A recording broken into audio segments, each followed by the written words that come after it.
If your boss asked you to stay late, alone, for the third time this week, what would your gut tell you? Emily's gut was screaming, but she needed the job. She was 25, living paycheck to paycheck, and this was her dream company. What happened next will make you question everything you think you know about workplace justice. Because Emily's revenge didn't just get her boss fired, it destroyed his marriage, his freedom, and his entire existence.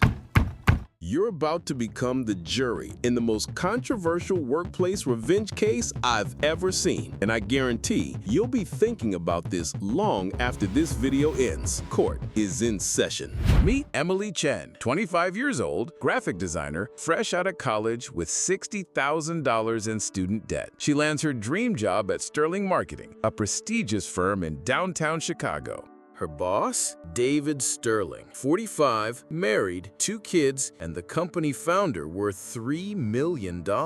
At first, everything seems perfect. Emily's talented, hardworking, staying late, impressing clients. But then, David starts paying special attention. It begins innocently. Emily, can you stay late to finish this project? Then it becomes, Emily, let's discuss your career over dinner. Then, Emily, you know how much I value our special working relationship.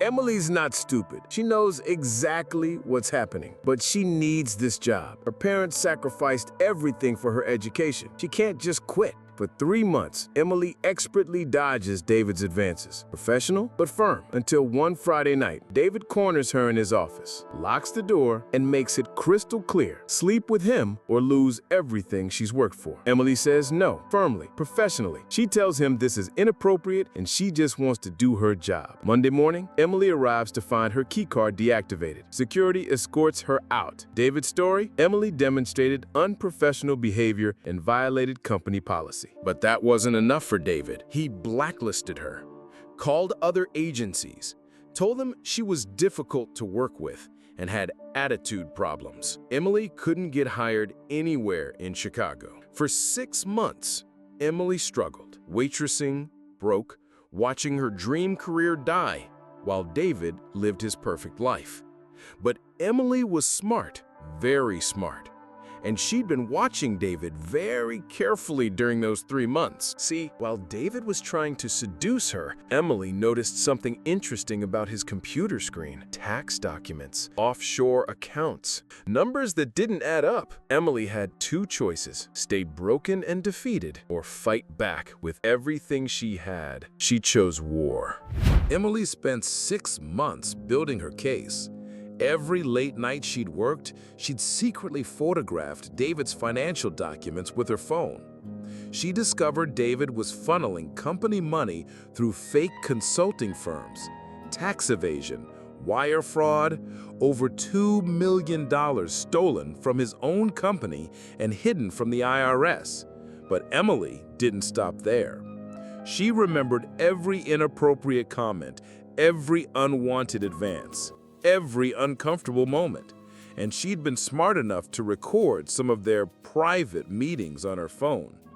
On a Tuesday morning, Emily walked into the IRS office with a manila folder containing 3 years of David's financial crimes.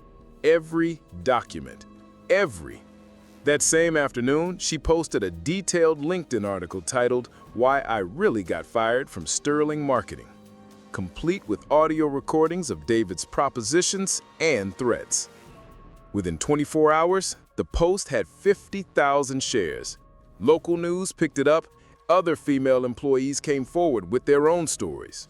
The IRS froze David's accounts on Thursday. FBI raided his office on Friday. His wife filed for divorce on Monday, taking half of everything he had left. David Sterling, who once controlled a $3 million company, is now serving 8 years in federal prison for tax evasion and fraud. His company collapsed. His family disowned him. His reputation is permanently destroyed. Emily, she got hired by Sterling's biggest competitor with a 40% salary increase and a public apology from the industry. The question is, was Emily's revenge justice served cold, or did she destroy an entire family for her personal vendetta? The prosecution argues Emily became a vengeful destroyer who went far beyond appropriate justice. Yes, David was wrong. Sexual harassment is inexcusable. But Emily's response was calculated destruction, designed to obliterate not just David, but everyone connected to him. Consider the casualties. David's wife, who knew nothing about his crimes, lost her home and life savings.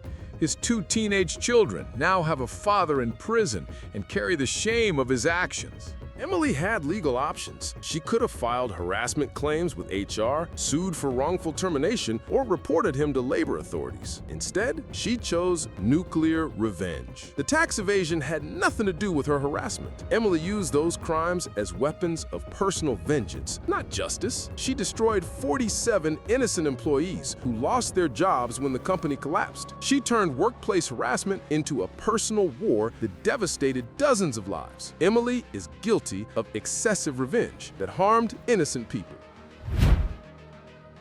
Emily exposed a predator. David Sterling wasn't just a harasser. He was a criminal who exploited employees and stole millions. She tried to handle it professionally, but David destroyed her career and blacklisted her. She had no choice but to fight back. David started this war by abusing his power. Other victims have come forward, proving Emily wasn't alone. Her courage gave them a voice. Emily is not guilty. She's a whistleblower who stopped a predator. Members of the jury, this case will haunt you tonight. Because this isn't just about Emily and David. This is about power, survival, and what we owe each other in the workplace.